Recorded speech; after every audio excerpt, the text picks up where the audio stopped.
Because if we think of the egoic structure, the me, the perception of separateness, or what I just sometimes call the dream state, as the earth, the dream state has a gravitational force.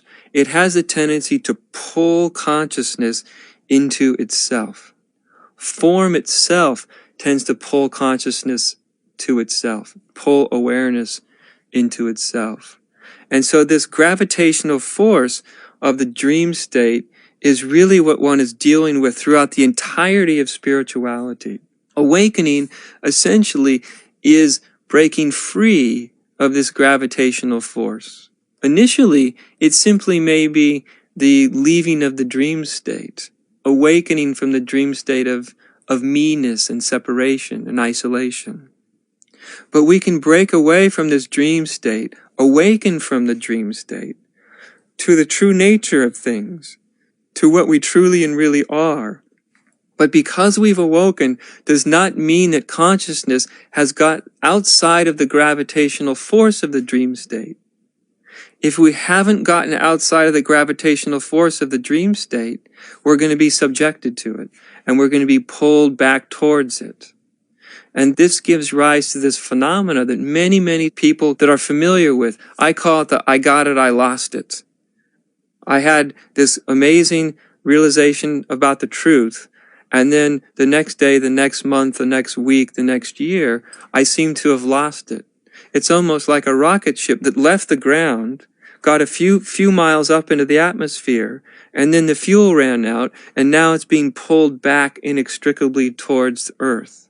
Using this metaphor, this is a way of thinking about or contextualizing the process of awakening. Now, awakening itself, going from the dream state to reality, isn't a process, and it always happens spontaneously. But even though the moment of awakening isn't a process, there is a process that unfolds after awakening. It's not necessarily a process of becoming better or more or different. It's more the process of disillusionment, of dissolving, of essentially getting out of the gravitational force of the dream state.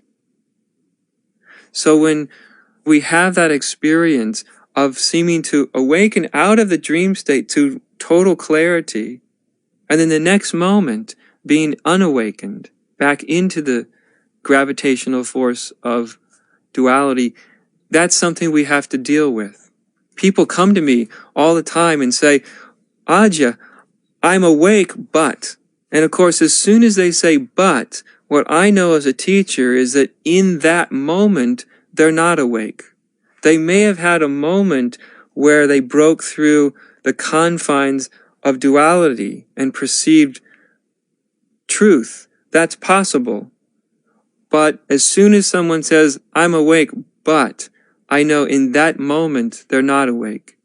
And all that's relevant in terms of awakening is right here and right now. The question isn't, have I had an awakening? The question is awakening awake right here and right now?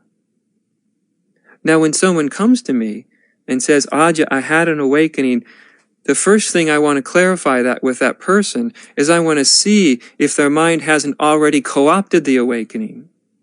Because if they're saying I as an ego, as a me, had an awakening, that's just another illusion. If it's a true awakening, what we know is it's not the me that awoken. Awakeness woke up from the me. Spirit woke up from its identification with ego. The ego does not awaken. The me does not awaken.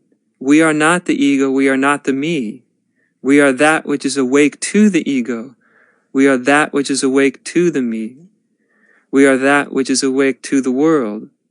And we are the whole world as well, when seen from the true perspective. So first, as a teacher, I always want to see, is someone claiming awakening from the standpoint of an ego? Do they really believe I as a me has awoken? Of course, in conventional language, we use terms like I and me, so it's perfectly fine to use those kind of words.